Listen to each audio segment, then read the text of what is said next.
It's a pleasure to be here with you again.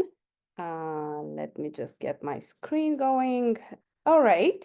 Well, welcome to our third webinar from the Behavior Change for Sustainability series. So we started off with the first one with an overview of what is behavior smart thinking, and we looked at how behavior change really is relevant to tourism and sustainability. Last time, we put the zoom on destinations and we looked at how destinations as ecosystems, but also destination authorities can employ behavior change in order to enhance local value creation. Today, we are going to do the first part of how behavior change relates to the efforts of businesses. And what we're going to spend more time today, what we're going to spend more time on today is actually to look at how behavior change can strengthen the bottom line and support our market success. Next time, we'll look at how behavior change can actually support our sustainability and value creation efforts. So, the first half of the talk today, we will look at the relevance of behavior smart thinking in the context of business success and effective positioning on the markets. And then we'll look specifically at some ways that will hopefully help you figure out the ways in which it can support your business processes and decision making. So let's start with a brief review of the insights that we shared last time. So first, we started off with an overview that behavior smart thinking can really support destinations in their management and marketing efforts, and in a way that really aligns with the realistic decision-making process and mechanism. We also looked at the fact that supply-driven sustainability is actually the better way to address sustainability, especially at destination level. And we explained that what this means is to take a proactive approach and in collaboration with the local industry to weave sustainability in the experience rather than sit back and wait for travelers to start demanding sustainability. We also looked at the fact that there are choice points along the traveler journey that cannot be influenced by anyone else but destination authorities and destination level communications and actions. And we also noted that destinations can support local service providers to ensure that they have the capability and the skill set to employ behavior change techniques, especially when they relate to important destination goals.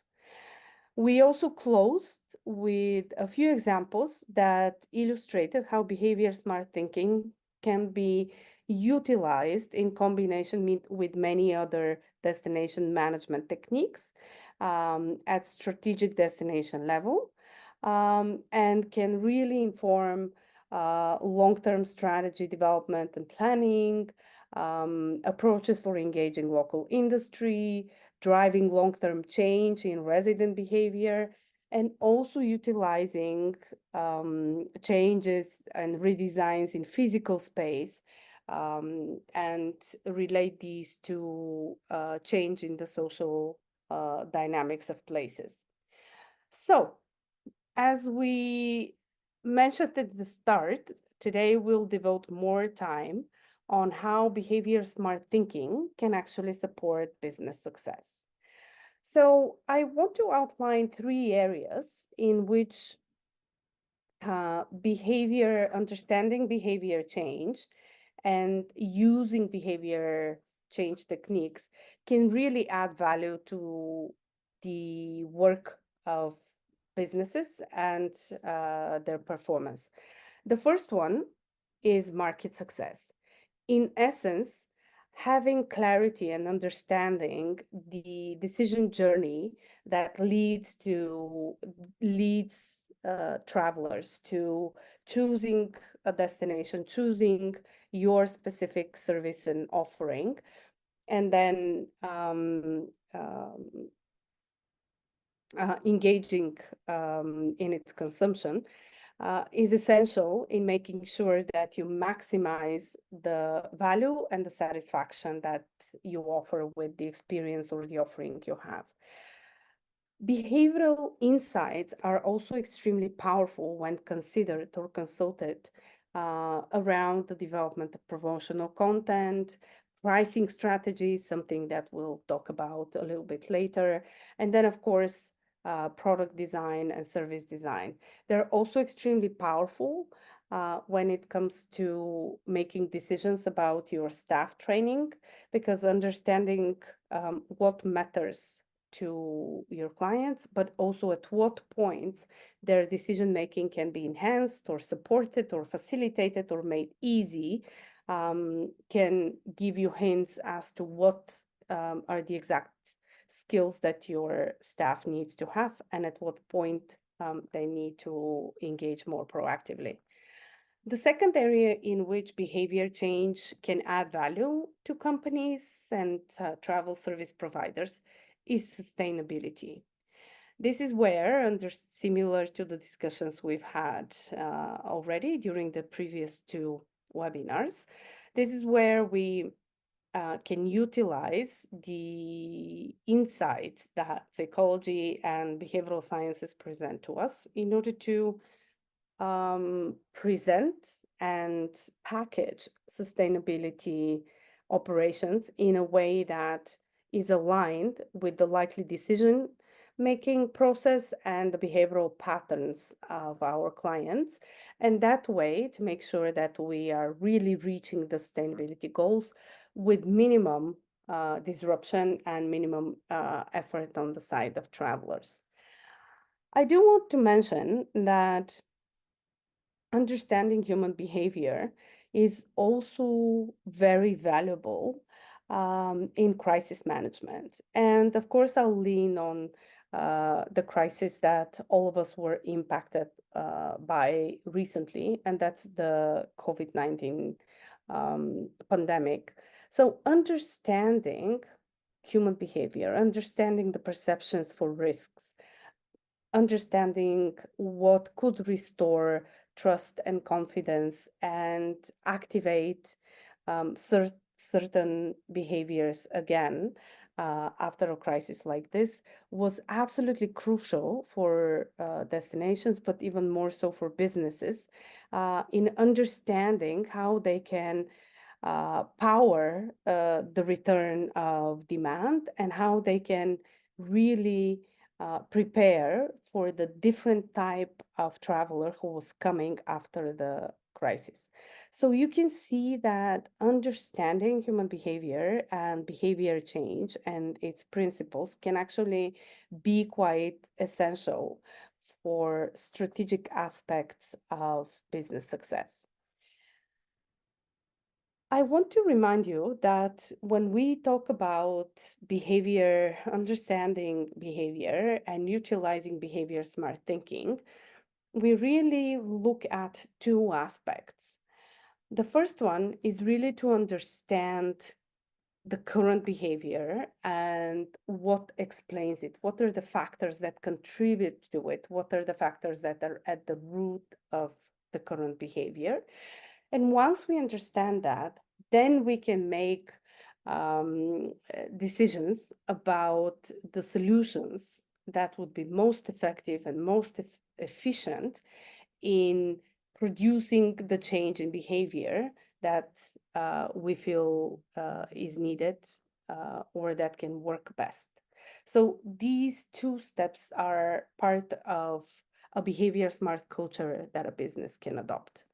In that context, just a reminder that one of the things that we know and we utilize in understanding human behavior and making decisions that relate to influencing decision making is the fact that the context in which the decision making is happening is exceptionally important. So while individual specifics matter, of course, we know that in different contexts, individuals can end up making very, very different decisions without any change in their value system, in their abilities, in their experiences, memories, and so on. So context is exceptionally powerful and important, and it can influence a lot of the buying decisions that matter to our business success. I also want to go back and refresh your memory on a discussion that we had that related to how the decision-making patterns or the purchase decision patterns have changed and evolved in the recent years. And the fact that we are now dealing with a buyer who, instead of making more um, eh, um, analysis-based decisions, our slow thinking system decisions that are made at the comfort of their home with the time that they have to do research and compare different options and do that before they embark on their trip. We actually are dealing with a traveler who might do research before they depart, but who ends up making a lot of the purchasing decisions after they're already on the road, or even after they're already in the destination.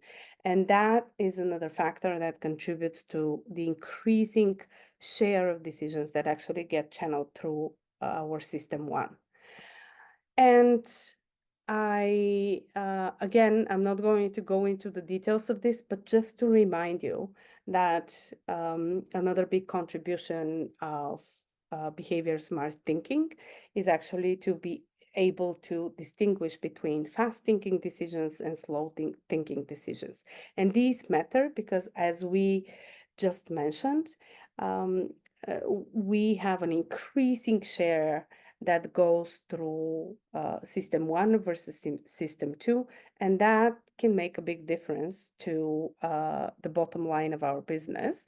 But it's also something that, if we understand, we can respond to, and which can drive our success. So with these reminders, I want us to dive deeper and really look at how does this translate to actual implications and solutions that matter to your business. So understanding how people make decisions and what we know about the contemporary traveler, consumer at large, but also traveler, is that the choice sets that you present can have really very crucial effect on, first, whether the traveler will close the buying journey and end up making a purchasing decision, or get lost somewhere along the way, or what decision they will make. There's two important topics or aspects that we need to understand here. The first one is that it's really important to offer a small number of options. And I'll explain what I mean. So, one of the most interesting studies that was done on the effect of the size of the choice sets that consumers get presented with was done by then doctoral student at Stanford University, and it consisted of the following setup. So she set up a small table in a local supermarket with different jars of jam. In the first design, she actually had only 6 different possible tastes arranged on a small table. People were invited to stop by, taste, and then decide whether to buy and how many. On the second day, she actually doubled the options that she presented to people and had 12 different varieties. And again, people were invited, people who were coming into the store were invited to taste and to decide whether they want to buy and how many. And what became very obvious is that when you give people more option, so in the 12 taste scenario, more people would stop and more people would try compared to day one. But when it comes to purchases, actually, when the choices were less or the choice set was shorter, it consisted only of 6, the number of people that ended up buying was actually higher. So less people stopped and tried, but actually more people stopped and took jars home. So the idea here is that when people are presented with too many options, this begins to complicate the decision-making process. And at one point, it becomes easier to drop the decision and focus on something else rather than to finish the entire journey and really make a choice. So what this means is that a page like this with maybe 4 different offers is more likely to have more sales than a page like this where you have 16 offers. So this is something that is important to consider. Now, many of you might have more than 3 or 4 offerings. So that means that this design is not really realistic for you. But there's a solution for that. If you have a bigger portfolio, then one solution that you can employ in order to still avoid having these huge choice sets which confuse your buyers and which lead to less sales could be to organize your offerings in subset. So if you have different tours or activities, you can have people first choose whether they want an outdoors or an indoor experience, and then after they select this narrows down the number. You can maybe ask them for 1 or 2 more specifications, such as do they want family or adult-only experiences, and then eventually bring down the options that you present them with to 3 or 4. So the important piece here is that our minds are most effective in making a decision when they're presented with no more than 3 or 4 options. There is a second mechanism that we know about the human brain and the human decision-making patterns that is essential in the context of business offerings and in the context of employing employing techniques that seek to make your sales more successful and your offerings more successful. In general, it's proven scientifically that when we pay for something, we experience a slight negative reaction that is similar to physical pain. In fact, when we pay and we experience the pain of paying, actually the same area of the brain gets activated that is activated when we really experience physical pain. So what that means is that we as a business have the task of offsetting that pain of paying by really highlighting the gain, the benefit that you're getting, and making sure that it's so maximized that the pain of paying will be much lower and less significant for the buyer, for the traveler, than the negative experience. So the way that we do that is by highlighting the benefits, or what we describe as focusing on the gain. This means making sure that we highlight all the possible benefits and gains that our offering experience product gives to our potential client, to our buyer, and to ensure that they're presented in a way that matters to them and that is really well understood by them. Now, obviously, for different target groups, if you're serving different traveler groups, you're going to highlight different things depending on what matters to them. So maybe with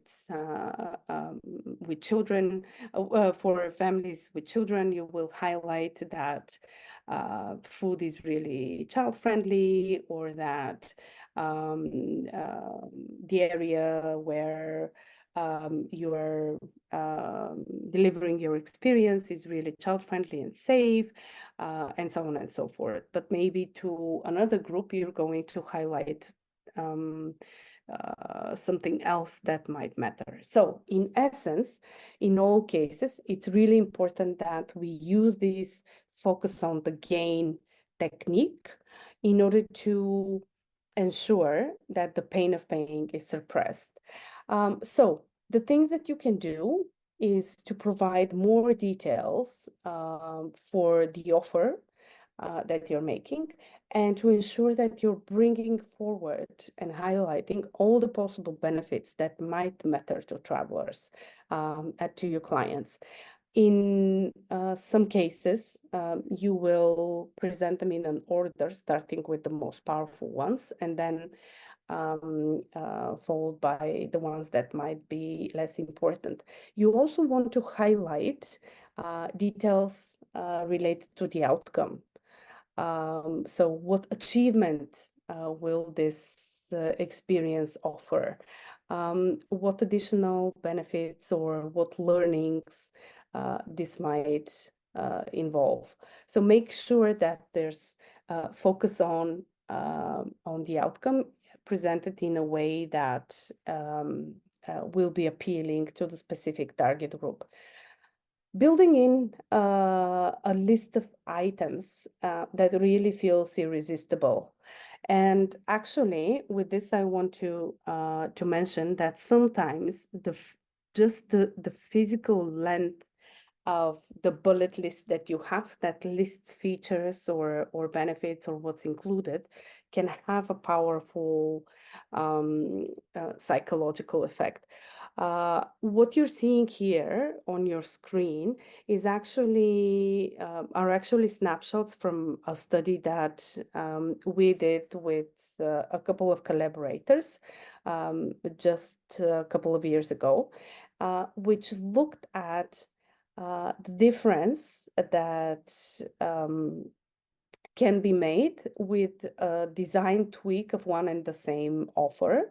And we specifically looked at the readiness to buy, or the inclination to buy, to purchase an offer. So you see that in the first and the second case, we actually have one and the same offer. Everything is the same from image, price, and details. The only difference, the only manipulation that we used in this experiment is actually to spell out in more details what is included in the specific tour package. So you can see that even including, how should I say, maybe what might come across as excessive details, can actually feel as a longer list of benefits and advantages that can lead to increased sense of value and a bigger gain. So with just this adjustment, the version that you see on the right increased inclination for purchase by more than 25%. So it's quite significant. Now, of course, we have to recognize that all these details need to be truthful and they need to be grounded in what is really included in the package. Here we are referring to only the way that they're spelled out and the way that they built into a physically long list that gets perceived as higher value and that leaves the customer with more with a higher perception for benefit that they are extracting. I also want to make sure that I mention one technique which is relatively frequently utilized, especially by digital intermediaries, and which might be relevant in certain situations and in certain contexts. And this is the use of techniques in order that lead to adding urgency. This is most often utilized when we are looking to minimize the likelihood that our buyers will start the purchasing journey and maybe interrupt it somewhere and not finish it. So the way that this is usually addressed is by either adding a time limitation or by including something free, an extra gift or an extra benefit.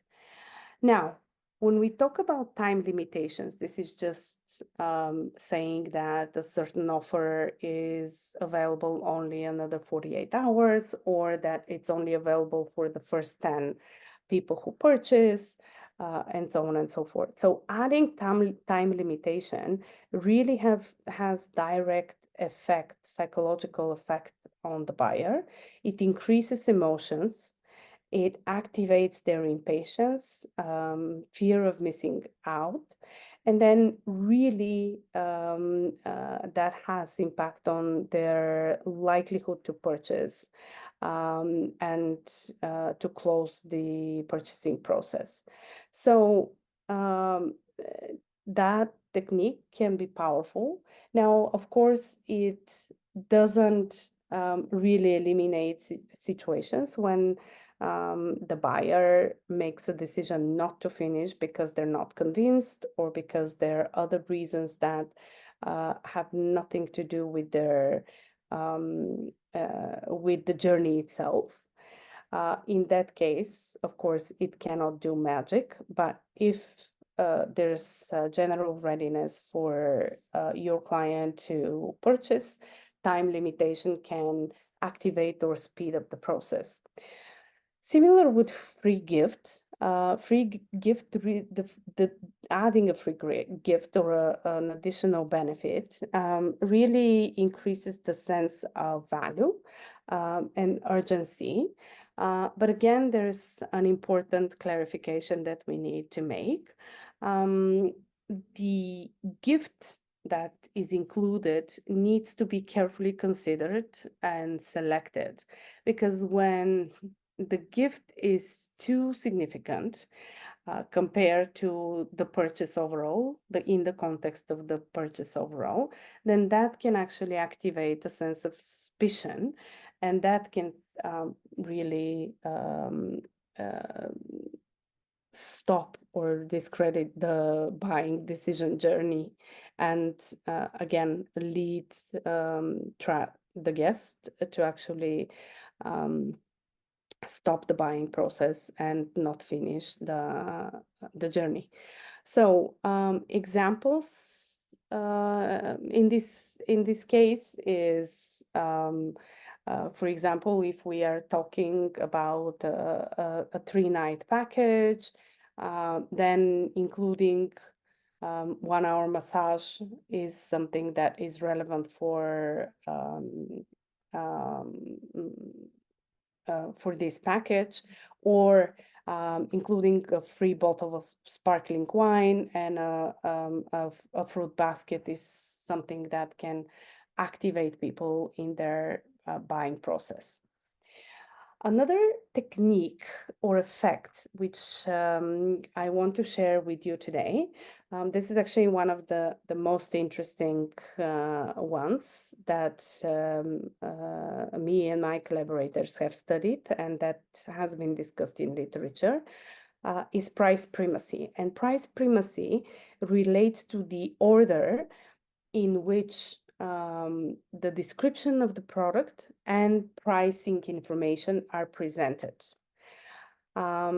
You either can begin your offer by starting with the price and then providing a description of the product, of the offering, or you can start with a description of the product or the offering and then present your price at the end. And actually the two, even if all the information is absolutely the same, can lead to very different outcomes.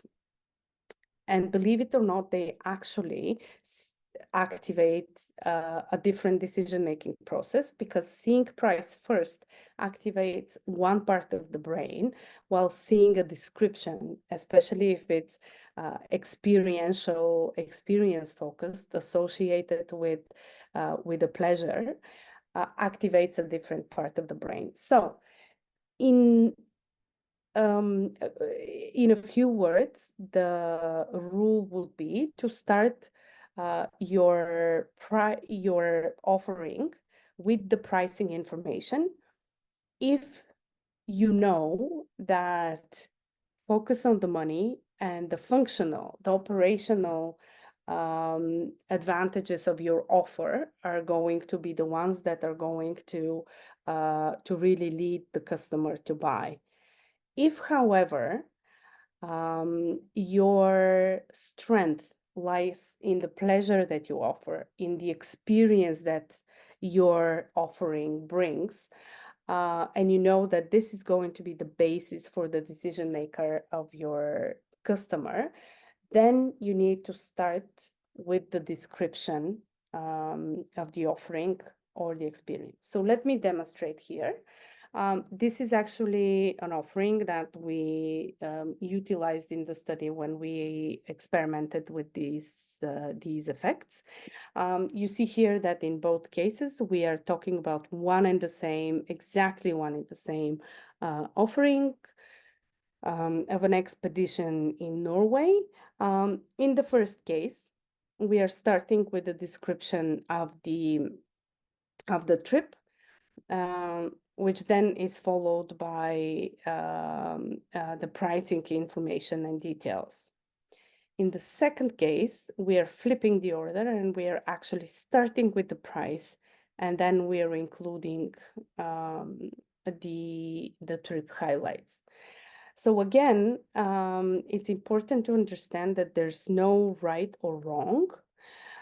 It's important that companies recognize that the two designs are different and that they activate a different decision-making process. If you are positioned on the market as a higher value provider, a provider whose clients will select based on the fact that they're going to get a more powerful experience, one that's going to generate better memories and longer memories, one that's worth sharing with family members or friends, and you know that it's not going to be the price that is going to be leading in the decision, then you definitely want to start with the description, which activates the pleasure-oriented part of the brain, and that makes sure that the offering will be processed through that prism of value creation. If, however, you're positioned on the market as a player who is price competitive, who is usually selected by clients because of the fact that you tend to have better than average prices, then you definitely want to activate that functional practical part of the brain. This also is the choice for you if your biggest strength lie in functional benefits such as location or speed of transfer from point A to point B and so on. So things which are not so much related to pleasure, but more related to functional operational details. So price primacy is something that's quite important and can be very, very powerful when it comes to using insights about human psychology and behavioral factors. Another important consideration is the importance of numbers that you use in prices, especially the ending numbers. So the way that your price is presented can make a big difference, a much bigger difference than you realize. So using 9 or 99 at the end of the price is usually the way to activate perceptions for low prices.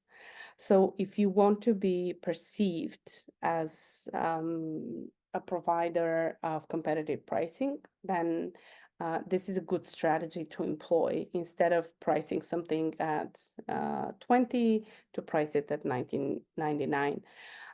But that is not recommended if you are more geared towards higher end positioning or value or a provider of higher value. This is where rounding up the number can really make a difference. And it's really important to understand that the difference of $1, for example, if you look at these two possible offerings that might be considered by one and the same traveler, this difference of $1 is really much smaller than the difference that's perceived by the traveler when comparing these two offers, simply because in their mind, this is automatically classified as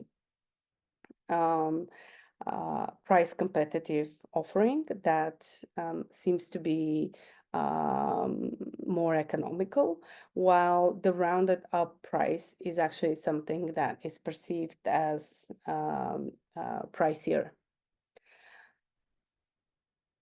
Pricing information is very often the most powerful factor that drives decision making and that determines the outcome of a buying journey. So in that sense, making sure that your price is presented in a way that strengthens the favorability of your offering is really, really powerful.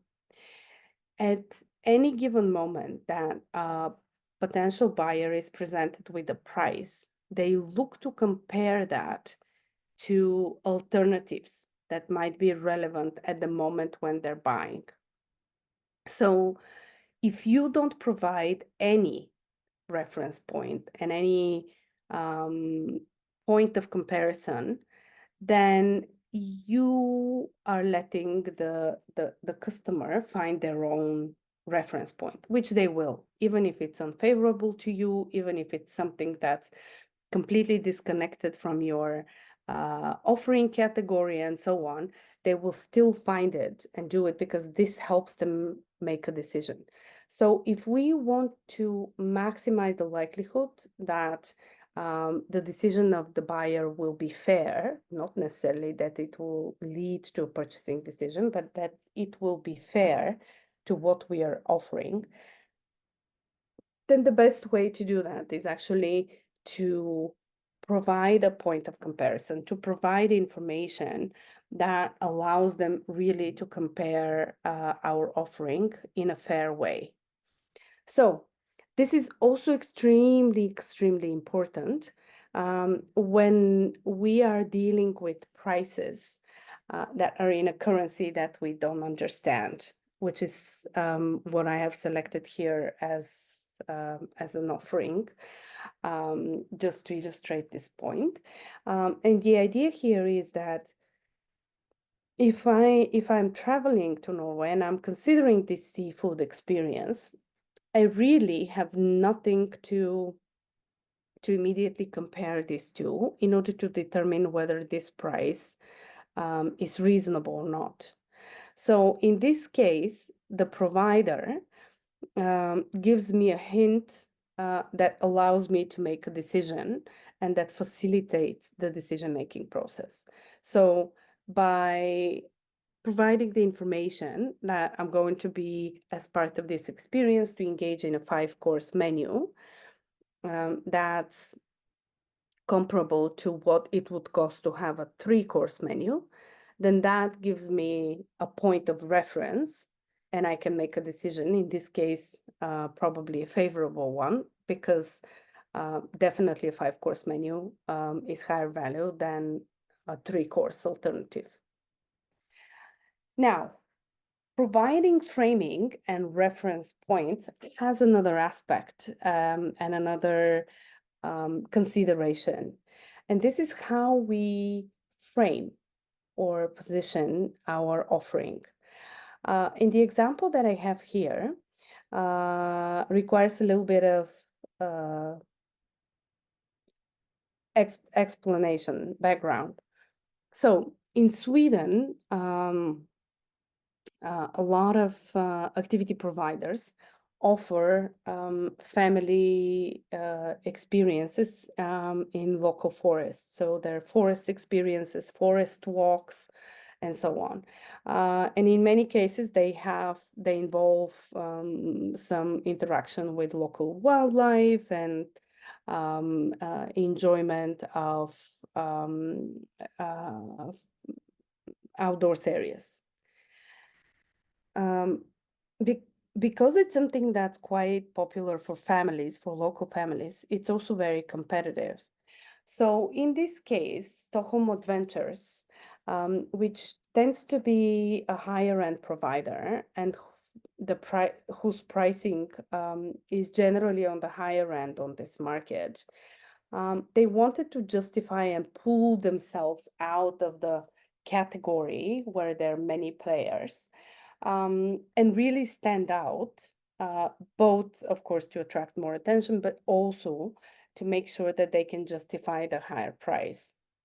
And so instead of referring to the experience as a forest walk, which is what most other players do, they describe the experience as wildlife safari.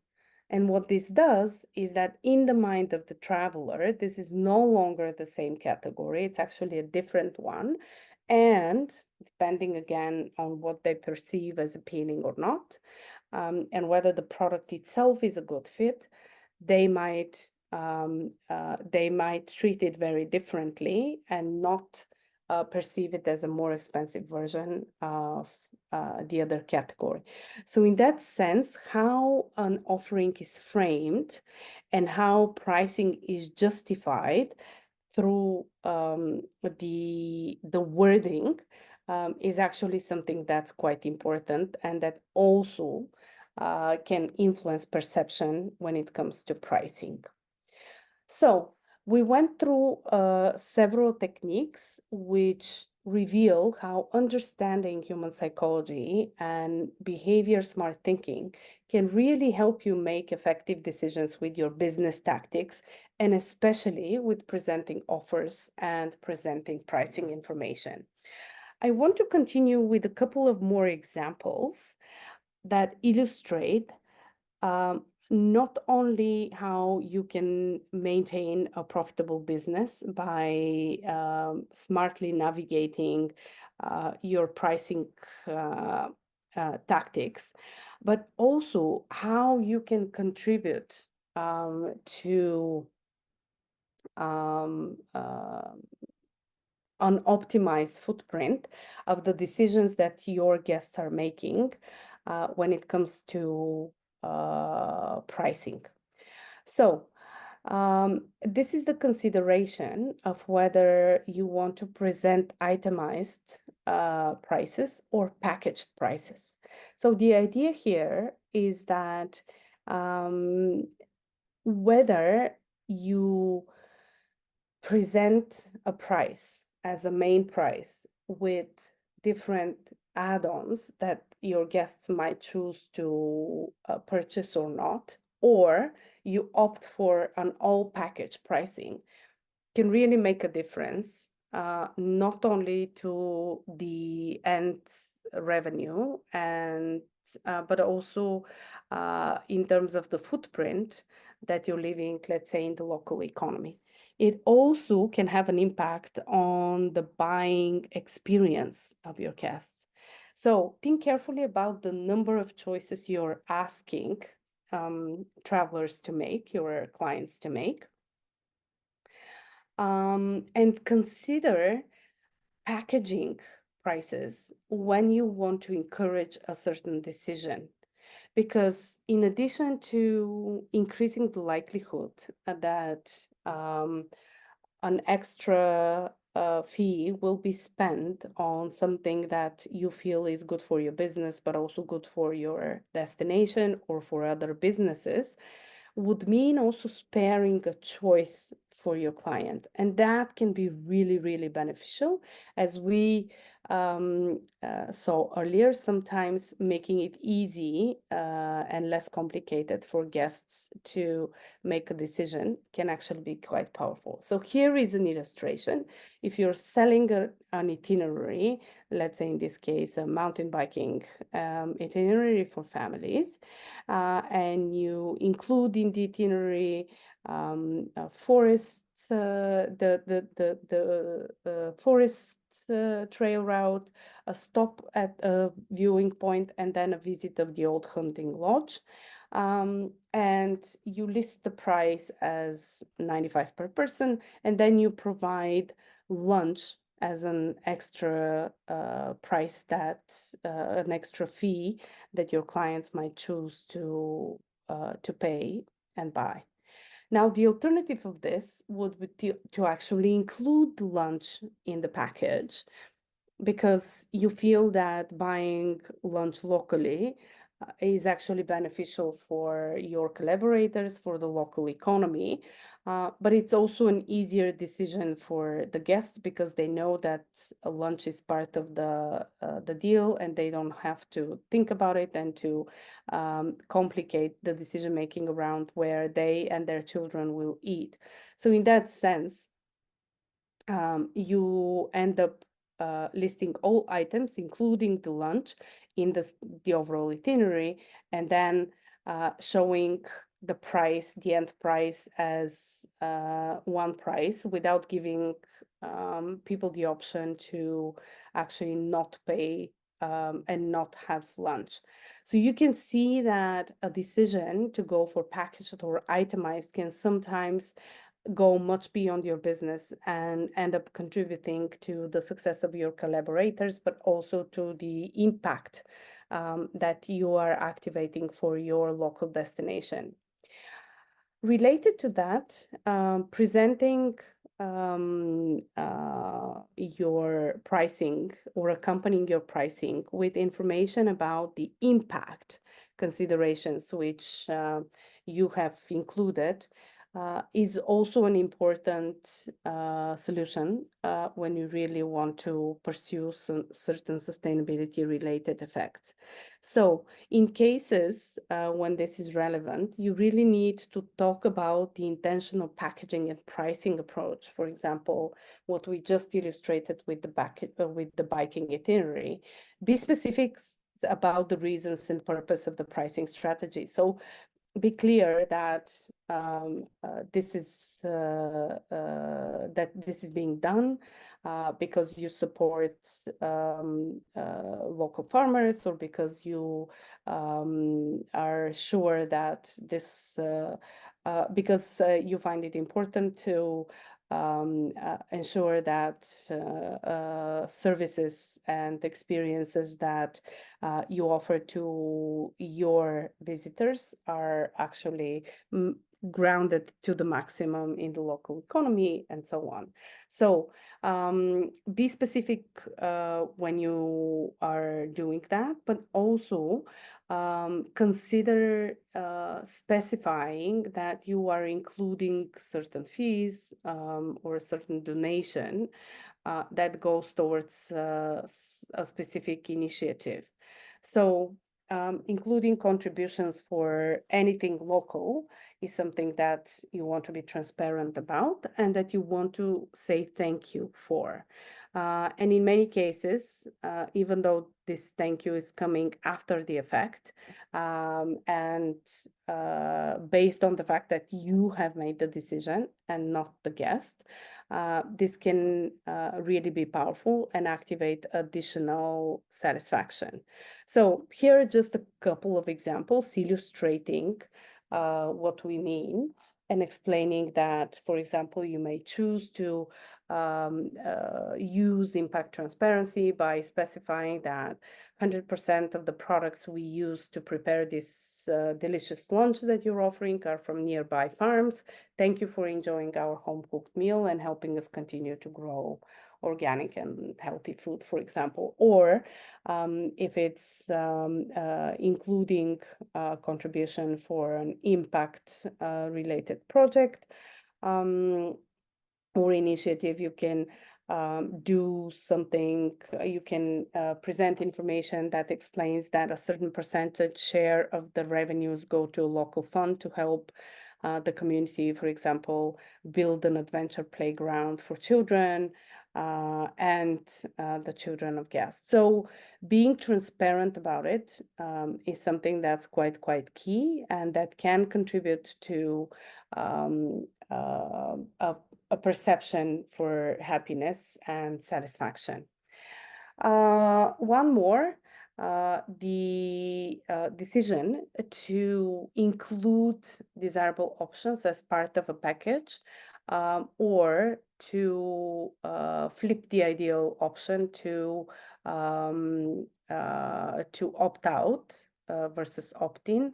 Again, this actually gives you the opportunity to include things such as carbon offsetting or other elements which you feel are important and essential, and actually your value system dictates as necessary, rather than to let your guests make a decision. So in summary, all of these tactics were meant to share with you some ideas on how understanding how your buyers' minds work can really lead you to being more efficient and smart with your pricing. I hope that I was able to illustrate that when we talk about price, it goes much further and much beyond simply securing your profitability.